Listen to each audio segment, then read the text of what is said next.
बात यह है कि ये हमला करके यूनाइटेड स्टेट्स ने गज़ा में जो फ़लस्तीनियों का अमेरिका ने ईरान पर 3 जगह हमला किया है और उसके बाद इंडिया की असादुद्दीन ओवैसी डायरेक्ट ईरान के सपोर्ट में आ गया है और इसके बाद ये भी बोल रहा है कि अमेरिका ने जो किया वो कानून का उल्लंघन किया। तो सबसे पहले आप असादुद्दीन ओवैसी की ये वीडियो देखिए।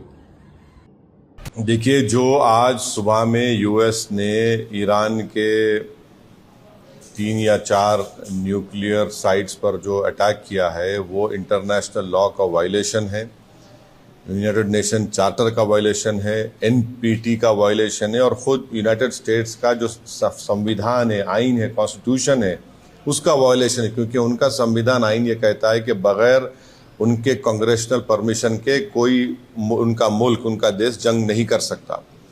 5वीं बात यह है कि ये हमला करके यूनाइटेड स्टेट्स ने गज़ा में जो फ़लस्तीनियों का एथनिक क्लेंसिंग हो रहा है, जेनोसाइड हो रहा है, उसको कवर अप कर रहे हैं। और इजराइल जिसके पास 700-800 न्यूक्लियर वॉरहेड है, जो एनपीटी को साइन नहीं किया, जो आईएईए के इंस्पेक्टर्स को अलाउ नहीं करता, उस पर कोई बात ही नहीं कर रहा है। और छठी बात यह है कि मेरी बात लिख के रख लीजिए कि 5-10 साल में ईरान 90% यूरेनियम का एनरिचमेंट करेगा, 90% करेगा। अब नहीं रोक सकते ईरान को। अब ईरान एनपीटी से निकल जाएगा और एनरिचमेंट करेगा।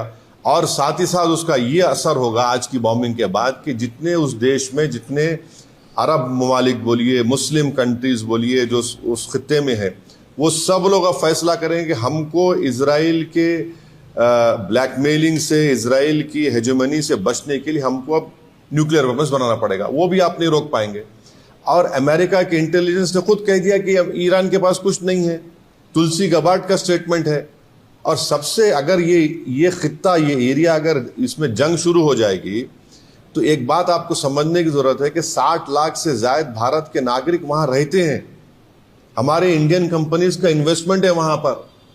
वहां से हमारे नागरिक भारत को बहुत बड़ा फॉरेन एक्सचेंज भी जाते हैं।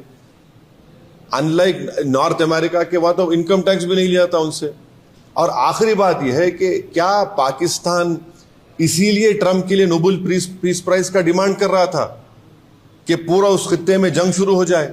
क्या इसीलिए उनके जनरल जाकर लंच खा के आए थे वहां पर कि पूरे इस इलाके में आग लग जाए, जंग शुरू हो जाए वहां पर?